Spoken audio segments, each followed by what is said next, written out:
konferensi mualaf tahun 2011. Pertama kali saya ketemu sama Syekh Abdurrahman As-Sudais. Kenal? Tahu ya? Pertama kali ketemu beliau. Itu pun nggak sengaja.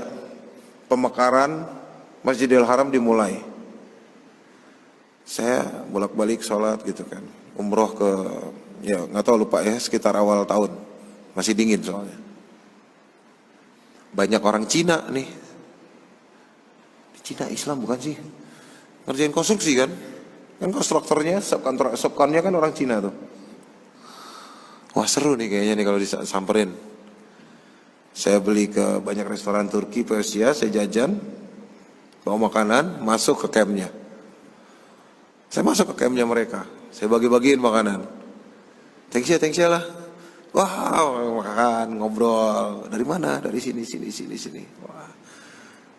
Pertanyaan berikutnya adalah, kamu muslim atau bukan? Ayolah. Hah? Ada di Masjidil Haram non muslim. Bayangin. Di Masjidil Haram non muslim lagi ngerjain konstruksi perluasan Masjidil Haram. Nggak boleh kan? Ada Pak.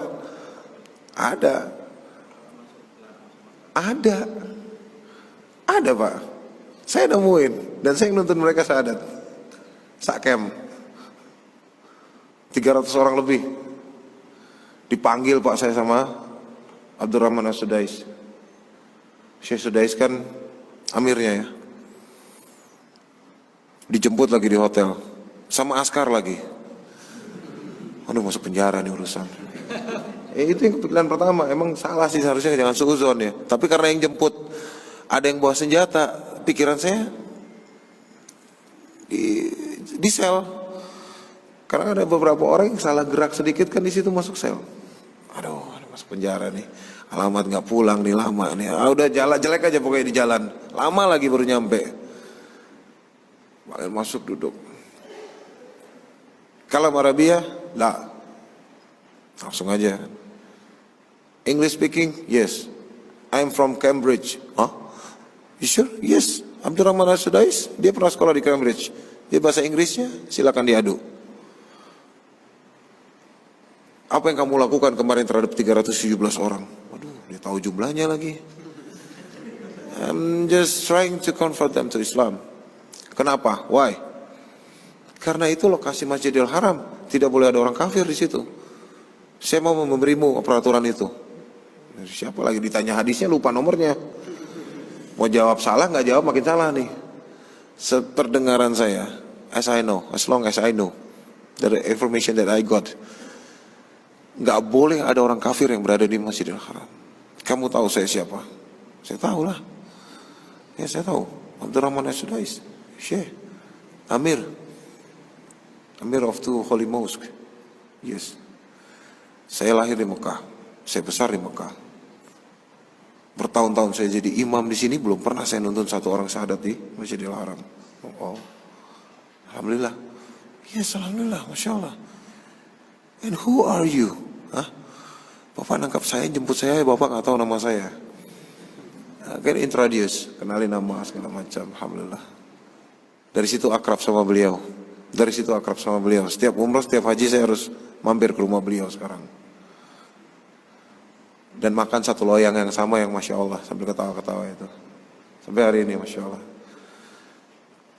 Dan dia bilang, apa yang bisa membuat kamu mudah mengambil mereka? Saya bilang, karena mereka kafir. Mereka cuma tidak kenal Islam. Kita kenalin Islam, mereka anggap itu baik. Dia orang Cina itu rata-rata ateis. Agamanya itu bisa Buddha, dia pai-pai setiap pagi. Nanti Christmas Pak, dia pakai topi Santa Pak. Disuruh pakai kalung salib, dipakai Pak. Dia nggak peduli. Serius. Ini orang Cina mainland ya, Cina daratan. Mereka nggak ada tujuan kristenisasi segala macam. Mereka nggak peduli gitu loh. Mereka ditatengin misionaris suruh pakai kalung salib, dipakai sama dia. Suruh pakai topi Santa, ya dipakai. Suruh datang gereja, ya datang. Suruh itu nanti tanyain ke dia, terus ngapain kamu di gereja? Nyanyi-nyanyi loh. Sukalah dia. happy kan. Malam minggunya sisa mabok, minggunya diajak nyanyi. Jadi ya mereka oke aja. Ya kan mereka terbiasa tiap malam tuh minum dan segala macam kan.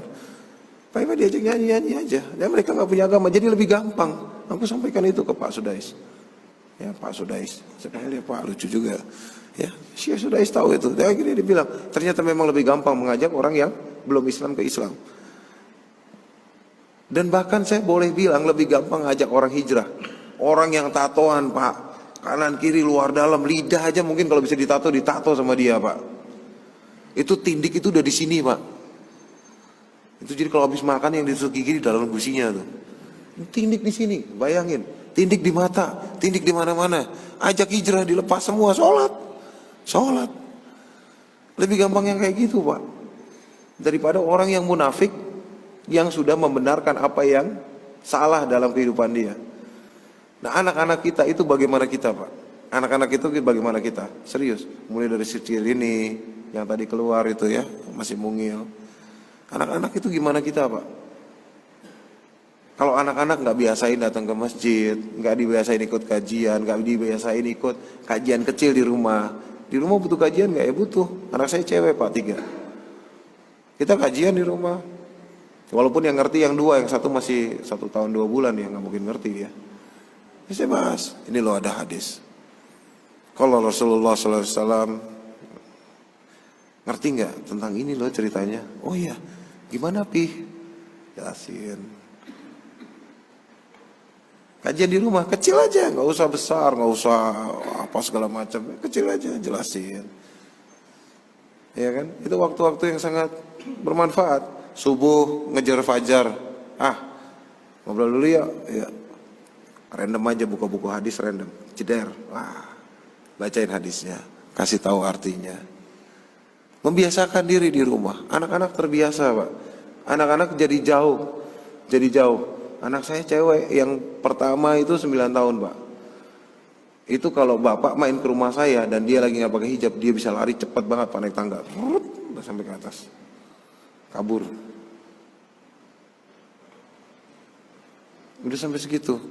Anak saya yang kedua minta mainan, ya masih bocah ya, 4 tahun, pasti minta mainan kan. Lewatin Toys Kingdom, mau itu dong, dinosaurusan gede ini, cewek tapi agak suka kayak gitu-gituan lah ya karakter. Ya udah, tahu doanya kan? Iya, minta sama Allah untuk kasih papi rezeki. Udah, akidahnya kita latih, karena biar dia terbiasa. Karena begitu dia dewasa tidak terbiasa dengan Islam yang kita harus biasakan, dan dia kenal Islam alanya dia, dan ketemu sama gerombolan-gerombolan sekuler dan liberal, jadi plural otaknya dia, susah Pak belokinnya lagi. Serius, sudah banyak korbannya. Kok anak saya murtad? Aduh, banyak ya. Maksudnya ini WhatsApp setiap hari. Nomor saya ada di mualaf.com. Jadi orang tanya tentang bagaimana hijrah ke saya, tanya bagaimana masuk Islam ke saya, tanya bagaimana ngembaliin anaknya yang murtad ke saya juga. Telepon, WhatsApp, DM, banyak. Alhamdulillah rame aja. Allah kasih kerjaan itu yang sibuk, Allah menyibukkan. Allah nggak sisain waktu saya untuk saya, nggak tahu lah ya, pekerjaan-pekerjaan yang kurang bermanfaat, misalnya main game di handphone. Kadang-kadang handphone kan diinstal game buat ada game pengetahuan namanya, pengetahuan Islam, TTS Islam. Terus pertanyaan-pertanyaan Islam buat anak saya main. Kadang-kadang saya mainin itu kalau lagi nganggur. Aduh, nama Nabi yang mana ya? Ya, ini kalau nggak dibiasain ke anak Pak, serius itu susah. Saya ketemu orang murtad yang nyalahin ibunya sendiri. Anaknya murtad, dia salahin ibunya. Mama nggak pernah ngajarin saya pakai hijab. Mama nggak pernah ngajarin saya tentang agama. Papa nggak pernah ketemu saya waktu saya kecil. Kalau sekarang saya murtad, yang dosa bukan saya, kalian. Dia tahu hukumnya. Wah, ini pinter nih anak. Anak-anak milenial hati-hati ya, pinter-pinter loh. Generasi milenial, wah pinter-pinter, jago ngejawab. Nggak tahu belajar filsafat dari mana. Ya, tapi dia akan salahin orang tuanya, dan itu akan terjadi kalau kita cuek-cuek aja. Ajak-ajak anak ke kajian, cari kajian di sini kan banyak. Ajak ke kajian di rumah, maghrib ke isya kajian di rumah, habis subuh isi kajian di rumah, ajak ngobrol tentang agama. Jangan bosan, jangan sampai nanti nyesel pada saat anaknya murtad. Jangan sampai nyesel pada saat anaknya jadi liberal, nggak bisa dikontrol, nggak bisa diatur. Ya. Itu Pak.